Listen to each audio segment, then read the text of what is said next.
घर में घुसकर गोली मारने की धमकी दी जाती थी। बिहार में घुसने के लिए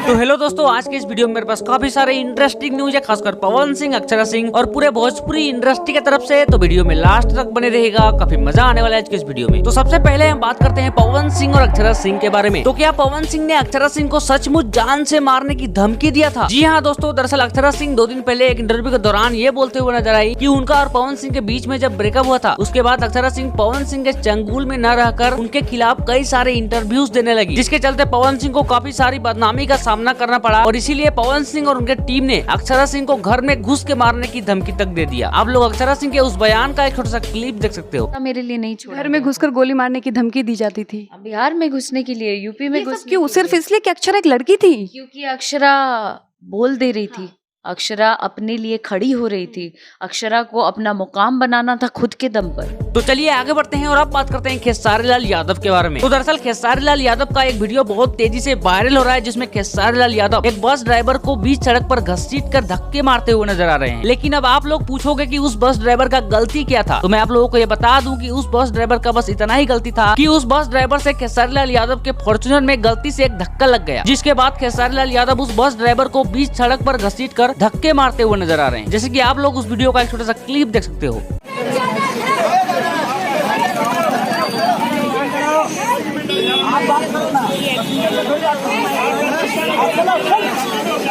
तो आप लोग खेसारी लाल यादव के इस वीडियो के बारे में क्या सोचते हो? आप लोग अपनी राय कमेंट बॉक्स में जरूर बताइएगा। तो वीडियो अच्छा लगा हो तो वीडियो को लाइक करके चैनल को सब्सक्राइब करना मत भूलिएगा। मिलते हैं नेक्स्ट वीडियो में, तब तक के लिए जय हिंद, जय भारत।